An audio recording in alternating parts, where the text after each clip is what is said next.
Okay? And a lot of people just don't get enough business overall. So this will explain soup to nuts of how this company works, and the intent is for you to have a better understanding of how all the different pieces fit together, how batons get passed, how one thing influences another, how we have leading initiatives that have lagging outcomes, etc. So, a couple basics, okay? And I thought that meme was pretty funny. But, problem, come up with a solution, okay? Businesses solve problems in society. The ones that last for a long time continue to solve those problems with greater efficiency, with more innovation, etc. It has to be relevant to the customers. So you have to continually fight for relevance in crowded markets. We're not the only people that do physical therapy, right? Coke's not the only soda company. Nike's not the only apparel company. Okay? Toyota's not the only automobile company. Like, there are crowded markets, and you have companies that continue to be relevant to the consumer. They attract, they convert, and they deliver. And then ideally, as a result of attracting customers, converting those customers to being customers, and then delivering consistently, you have the ability to grow. You have new people in your growth category, you have retained customers, and then some of your retained customers are advocates for what it is that you're doing. A lagging metric of all of this is growth in terms of revenue. Mechanics drive the profitability, and profitability drives sustainability. You could have growth in terms of revenue, but you spend so much, right? If you hear like these venture capital backed like companies, they're like, oh, it's $1 billion IPO, this, that, and the other. Look at some of the healthcare tech companies the past 5 years. Anybody paid attention to how many have gone under? Massive valuations, revenue numbers look great. Guess what? They just keep eating cash. Gone. Okay? It's not sustainable. Okay? So the inner relationship between what goes on drives revenue, and then ideally profitability improves over time. Then you have something that is sustainable. Ask yourself, how well do you want Rehab to perform to work? How well do you want whatever business ecosystem you're in to work? Okay, as I mentioned in the beginning, this is like business literacy. A business that works efficiently generates tremendous value for all. I mentioned community, team, consumer. How is value created? You have to first come up with something that's meaningful. Okay, we mentioned earlier in the last presentation, you have a differentiated service. Quality and experience go beyond the price. In a situation where we are competing on price with probably private practice physical therapy, how do we differentiate? Okay? It's also then very easy to compete against hospital-based systems. Hospital-based systems have significant cost. I would argue that even if we're delivering the same service, we're better than them, but if we deliver a better service and we have a lower cost, then that's a win-win. We have to ideally map and leverage the journey for the consumer. Ideally, you have transformational results there, and the thing that you got people, process, and then you have teams. So there's a difference between just people operating individually. There's a difference between having a really, really good process and not hiring well, and then ideally you bring everybody together and you have well-functioning teams, well-aligned teams. How does R2P create value? I mentioned before, niche service. Okay? It's one thing to have a niche service, and you can say, hey, we're great in our four walls. We deliver a really, really good service. It's awesome. Okay? Did anybody hear that outside of the wall? No. And if you just rely on passive word of mouth, it's very slow. Okay? Passive word of mouth is nice, but it's a dated strategy. It's a operating back here in the corner, nice to have, but it's not a strategy to grow a company. It's not a strategy to grow a location. Community outreach, community connectivity, relationships, things online, social media, search engine optimization, digital advertising, event sponsorships, cold outreach, warm outreach, multi-channel marketing ecosystem takes what's special in four walls and amplifies it. You have an efficient and effective fulfillment process. So this is an individual who's been attracted to a company. They're on the website, they're on social media. It's very easy for them to go to links, websites, boom. We hear about it, or they self-schedule. Self-schedule, obviously it should be easy for them to interact with, easy for them to sign themselves up, fulfill their original problem with our solution, or interacting with a member of our team to have that promise fulfilled upon, right? They're looking for you, they have a problem, they know that you have the solution. How do you fulfill that? It goes from Matt to stuff that Jen more touches in her role, to then stuff that more Zach is touching on the clinical side. And ideally, you have consistent service delivery. That's where things, that Zach, Corey, Jamie, in terms of their respective roles, support that. And then at the end of the day, it's one thing to retain clients and also have clients advocate for us, but it's a whole nother ballgame when the individuals in this room stay with the company and they become advocates for the company. So you have these things that are running in parallel, consumer focused, and then they're focused on our teams. And they would run in parallel with one another. We're looking to attract professionals, convert professionals to working here, fulfill the promise, retain them, and ideally you all advocate. You say, hey, I want my friend to work at R2P. It goes hand in hand with one another. So, basics. Who do we serve? Okay? Ideal avatar. Competitive athlete, active adult, those looking to be more active. There's your avatars, your ideal avatars. You're looking for those people out in the community to potentially connect with, to communicate who you are, what you do, and how you solve problems. That's how you get what's called TOMA, top of mind awareness. Okay? You want top of mind awareness because then when something pops up, they go, hey, that guy Mason Moore really made a good impression on me. I know exactly what he does. I think he's my guy for running. Okay? I'm popping in. That was a meaningful interaction with him. Or I saw this social media ad and it really spoke to me. That company kept talking to me. I'm in this bucket. Boom. Right? I'm making a selection to go to Rehab to perform. So your ideal avatar, you have to have some kind of avatar from a messaging standpoint so that people who are interacting in person or online go, I get what that company does. I understand what they do from a services standpoint. I understand how they solve problems, or I'm interested in how they solve problems, and I'm willing to interact with them. Okay? Where are they? So this is where you try to figure out, where are your avatars? If you like a certain sport, if you like a certain demographic, if you like a certain body part, area, right, niche, whatever, you have to be thinking about where that avatar is. And you got to kind of hunt a little bit. But the only way for you as an individual, or us collectively, to find people that you like working with on a regular basis is to think about avatars and to think about where avatars are from a societal standpoint. And that's how we gear our efforts on the attraction end. If you think about a big funnel in terms of trying to attract a big pool of people that are also appropriate. Because if we are a niche service company, we are not everything to everyone. We are a specialty, more of a Army Ranger as opposed to a Swiss Army knife. We're not trying to be Swiss Army knife PT, okay? Or Navy SEALs. I don't want to offend anybody who's Army, whatever, okay? All right? But we're trying to be specialty. So we have to communicate with a special niche to specialized avatars in specialized communities to ideally allow you all to show up and go, love working with these people, love what they do, love their psychological, the framing that they bring to the table, and it's a very enjoyable mutual exchange for us to go through a plan of care together.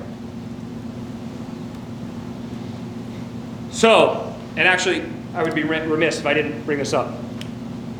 Who's the number one consumer in the marketplace? Some of you have heard me say this before. Moms. Okay? They're triple generation decision makers. Okay? So if you think about some of our messaging and where we are trying to interact, moms run the world, whether or not you like to admit it or not. They make decisions for the kids. Most of you remember, somebody, a lot of times, it's the guy coming in, right? My arm's hanging off, okay?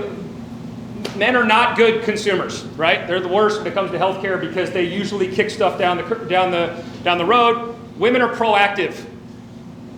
Don't take this offensive, but women are just smarter about interacting with healthcare, okay? So they have bigger social networks. They make decisions for in-laws. They make decisions for their parents. They're triple generation decision makers. So think about that. Am I going to go to a high school athlete and get them to make a decision as well as I'm going to make a decision for the parent? No. If I want to work with a certain clientele, I might want to think about where I'm interacting in order to get the kind of people that I enjoy working with. Okay? So now jumping into attraction. This is where if you think about attraction, it's a really big funnel, and the better you can get about your big funnel, especially if you're a specialized network, the easier it is to have a lot of people convert. Okay? So these are different ways that we measure attraction. Okay? Eyeballs.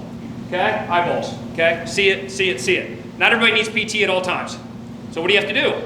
You got to get in front of people so that when they need it, you have top of mind awareness, and then they're choosing it at the time of which they need it. But these are all different ways that we are attracting an individual. And then eventually we start to look at more engagement metrics. Okay? They're engaging with us. They might need our service. They think they might need our service. They do need, and maybe they're not sure.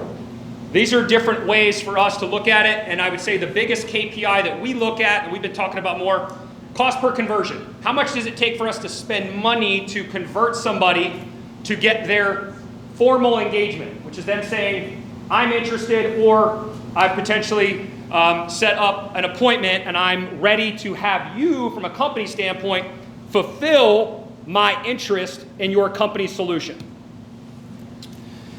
Here's a conversion side. This is how you have a lead, right, on the back end, and I've mentioned cost per conversion. This is probably a precursor to this slide. Initial evaluation gets scheduled, right? We convert leads through self-scheduling, and then we convert leads at the front desk. The KPI here is cost per acquisition, or CAC. And then ROAS there is important because, yes, we do spend money on ads, but you have a return on ad spend. So your CAC, your CPC, then your CAC, and ROAS are things that we are looking at because, yes, as I mentioned earlier, we are spending to grow, we're spending to get attention, we're spending to attract, because we don't have the benefit of big medical where we can violate Stark laws inside the hospital system and force everybody to refer in-house. We don't have that luxury. We're independent. That's it. PT. That's all you got. Direct access marketing, direct access, there's a cost element to it. So it is important that we do understand that. Fulfillment and delivery, okay? 3 things we absolutely want to own, okay? The experience, the level of efficiency of service delivery, and then our effectiveness, okay? Ways that we're measuring it, a lot of things you're already familiar with, okay? Net Promoter Score, churn rate, cancel no-show arrival rate, your billing units volume. This is our ecosystem that help us look at experience, efficiency, effectiveness, the 3 E's. Retention. So here's your scheduling, right, of follow-up visits. Hey, somebody came in one time. Hey, thanks for coming in one time. Sounds good. Hey, I think maybe you'll come back in. Like, no, we have to make sure that we are communicating to them what we think would be best for the individual to have ideal outcomes. If we are not communicative and direct with the people that thought that we had the solution for them, that were attracted, that got engaged with us, that then converted to a scheduled appointment, and we're casual, churn, drop off, boom. Or you're too casual and they go, oh, I'm just going to schedule myself, and I don't know how to schedule it. Okay, I'll just schedule. And then what happens? They don't have great outcomes because you weren't communicative and direct with them about what you thought would be best for them to get to ideal outcomes, and then guess what? PT doesn't work. How many of you heard that? Physical therapy doesn't work. You, if you were that person, just contributed to them. Okay? R2P doesn't work. You feel so strongly about what you do and this company does, and you're not going to communicate a plan of care? It's too casual. Okay? You're going to contribute to narratives that you don't like. PT doesn't work or R2P doesn't work. And then you're going to allow them to go down to POPS medical or big hospital system medical, and you feel like you do a better job, but in that environment, guess what? Somebody is on them about plan of care, and you're going to allow them to go get 3 times a week for 4 weeks and get spa treatment and just whatever, and then by the time they're done, that's it. You're laughing, but if I don't take care of retention and getting towards ideal plan of care and successful discharges, good luck. You're contributing to negative narratives. Okay? That's not what we're looking for. We want people to show up to scheduled visits, okay, because they value what's going on. And we want people to have successful plans of care. We're not asking for an abnormal visits per initial evaluation number. We're not telling you to hold on to people for 20 to 30 visits. We're just saying deliver a plan of care. And we typically are ending up in a situation where we're like 2/3 to 80% of a normal plan of care in terms of utilization metrics that we have access to. It's usually somewhere around 11. Okay? And then lifetime value. If you crush the first time with somebody from a successful plan of care, successful discharge standpoint, what happens if something ever pops up again to that person? They come back. Did you have to spend money for that person to come back? No. You captured their attention, you delivered, and then what happens from a company ecosystem standpoint if we own retention? Do we have to spend as much money for attraction and attention ever again? No, you don't. Your spend goes down. Okay? And we become a sustainable, independent, PT-led company if we own this stuff. But understand all of the things that got to this point that then allowed you to have your layup. Just crush it. Just do what you do. Okay? Get to a successful plan of care. Your visits per IE, everything will come out in the wash. Great churn rate, great net promoter score, billing units, take care of itself. If you're delivering relatively comparable session lengths, that's it. Okay? But if we don't own this, we're contributing to negative narratives in our industry, and you increase the spend. If churn rate goes up and somebody comes in and they only come in for 5 visits, how much more money does a company have to spend to get attention from a direct access marketing standpoint? If I went from 11 to 5.5, 2x? Anybody see that? Okay? So if people are just churning off because you're not being communicative and directive about a plan of care, it doesn't help the R2P economy. If we have to shift more money to marketing, less stuff goes to people over time. Okay? How do we increase the economy, right? And look at total comp, right? And I'll point, Dustin, we had a conversation. Remember your beginning salary? Changed a little bit, right? Front desk, we've had this conversation about, right? The economy can change despite declining reimbursement, healthcare costs, inflation. Like, you take care of this stuff, everything kind of takes care of itself, and it's a gradual upward trajectory. In addition to things like discounts and fee schedule changes. Here's the advocacy bucket. We mentioned passive word of mouth. It's a small piece. Active word of mouth. How many people saw Give the Gift of R2P campaign around the holidays? Active word of mouth. Hey, I enjoyed working with you so much. Like, who's like in your like network? Like, can you connect me to them? Like, do you mind giving me an intro? You're looking to find ways actively to get into somebody's network. If you enjoyed working with them, hey, I can do something for your gym, I can do something for the mom's group, I can do something for the youth sports organization, the school, whatever. Okay, I enjoyed working with you, right? Talk, free consult, etc. You're involved now in an active word of mouth campaign. You're not just sitting back and going, we do great work, we're the best. In my 4 walls, delivering service. Cool, we gotta be scrappy. Right? We're an independent PT company. We're independent providers with all of this consolidation and other things going on outside. Advocacy has to be something that we think about. Online reputation, we've got a really good flow with Google reviews. Social media ecosystem continues to grow. And then the email newsletter that Matt's in charge of, where he captures emails on the front end. They have an email campaign that they go through while they're with us. And then after discharge, they also get another email campaign. The missing link, I mentioned this a little bit. These things run in parallel. If anybody wants to look at a funnel or marketing funnel, you'll see these things. We also have to do certain things to add team members, keep team members, grow team members. Okay, so these are very, very important things that ideally we continue to work on to put ourselves in a position where we keep special people, right? People and processes, we support the individuals with certain things. Ideally, things get better. We listen to people. We have certain tracks for them. We improve the company ecosystem. We support people with regards to certain niches, allow them to teach, allow them to potentially open up a location in their hometown. and ideally opportunities continue to increase moving forward. I've got a couple ideas. I mean, I've got little meetings I won't share with right now, but where I want to allow ourselves to create enough abundance where people can kind of pour into certain niches and it not solely be clinical care, because I think that is, looking at the WebPT State of the Industry report, mobility or change is something that was mentioned pretty regularly.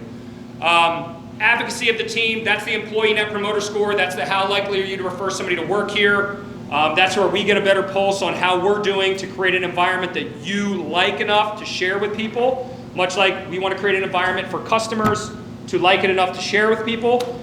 Word of mouth, right? You could passively do it. We could have a referral bonus or ask certain people, hey, if you have individuals who are in your friend circle, social circle, professional circle, we would love to get somebody who has your stamp of approval versus us going through Indeed, LinkedIn, random APTA, like where you don't have enough touch points. Okay, and this is where we're doing things on social media events. DPT students are obviously a big part of it, especially with the amount of people that have been DPT students before they came here, and then our University Connects. Big picture value generation. Okay, this just kind of summarizes things, but value to you all is workplace wellness. And I'm not going to use the work-life balance thing because sometimes people pour in professionally, sometimes people step back and pour in personally. It's a rhythm. It kind of goes through life, and you're always figuring it out. Does anybody really ever get balanced? I don't know. You might just kind of seesaw and learn how to just seesaw through life better. Again, kind of a personal feeling on that, and then the big picture thing: compensation, benefits, total comp.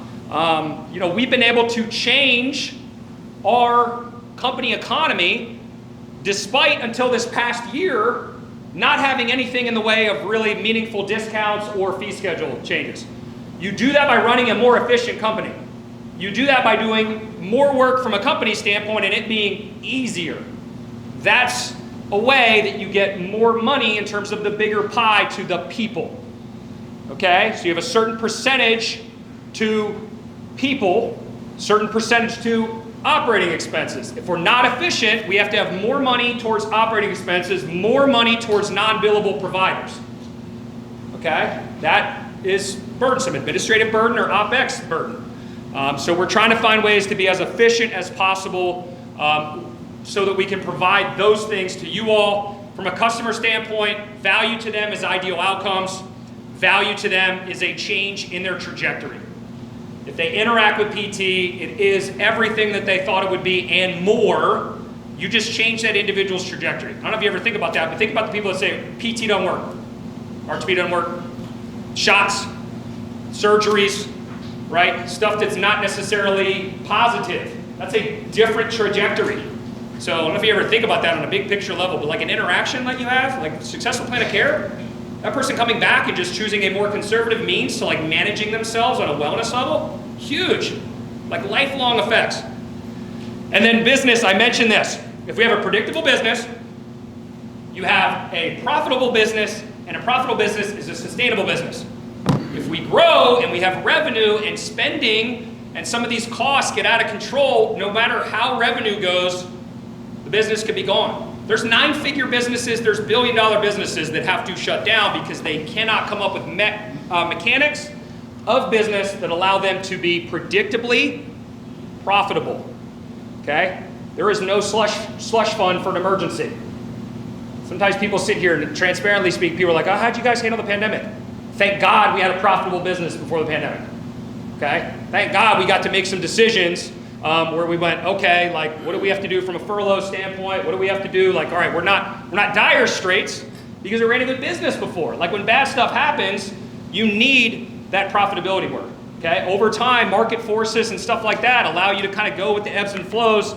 But again, that word sustainable comes to mind, and sustainability was created as a result of the abundance mindset of the room, contributing to abundance on an individual level and then on a whole team level.